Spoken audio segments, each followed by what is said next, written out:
안녕하세요. 꼬꼬미 파파 강 목사입니다. 오늘은 2월 19일 맥체인 성경 읽기 해설을 하겠습니다. 오늘 말씀의 주제는 회복의 통로입니다. 출애굽기 2장은 모세입니다. 모세는 갈대 상자에 담겨 나일강에 버려집니다. 많은 아이들이 나일강에 떠내려갔지만 애굽의 공주의 눈에는 모세만 보였습니다.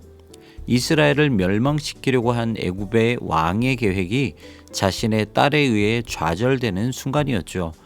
공주는 모세를 애굽 왕궁에서 양자로 키우게 됩니다. 하지만 친모를 유모로 두면서 이스라엘의 정체성을 갖고 자라게 되죠. 그러던 중 모세는 애굽 사람이 동족을 괴롭히는 것을 보면서 그 사람을 살인하게 됩니다.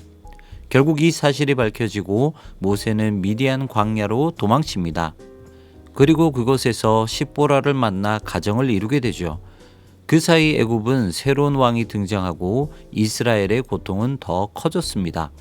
이스라엘은 하나님께 울부짖고 드디어 하나님의 구원의 역사는 실행될 때가 되었습니다. 욥기 19장은 영원한 대속자입니다. 빌닷과 논쟁하고 있는 욥의 주장은 지금까지 주장과 별 차이가 없었습니다. 욥은 무죄하게 부당한 고난을 당하고 있으며 친구들은 말로 욥을 죽이고 있었습니다. 욥이 볼 때 하나님은 욥을 대적하고 있는 듯 했습니다. 그리고 그 사실이 욥을 힘들게 하였죠. 그러던 중 욥은 세 가지 고백을 합니다. 나의 대속자가 살아있다. 그가 살아서 이 땅 위에 서실 것이다. 내가 육체 밖에서 그를 볼 것이다. 그리고 욥은 자신을 질책하는 세 친구들에게 심판의 하나님을 언급합니다. 욥의 말처럼 고난이 있다 하더라도 그것이 죄인의 고난인지 의인의 고난인지는 반드시 밝혀지게 될 것입니다. 그리고 그 심판자는 바로 예수 그리스도이십니다. 누가복음 5장은 치유와 부르심입니다. 예수님은 고난 속에 있는 자들의 위로가 되십니다. 그분은 먼저 나병 환자를 고치십니다. 유대인들에게 나병은 죄였습니다. 그래서 당시 나병 환자들은 질병의 고통뿐 아니라 사회적으로 배척까지 받는 그런 내면의 고통까지 겪게 되었습니다. 이어서 예수님은 중풍병자를 고치십니다. 중풍병자 역시 손가락질 당하던 환자였습니다. 이런 그에게 예수님은 그 사람의 병을 고치시고 죄를 사하셨습니다. 근본적인 질병까지 치유하신 것입니다. 마지막으로 예수님은 세리였던 레위를 제자로 부르십니다.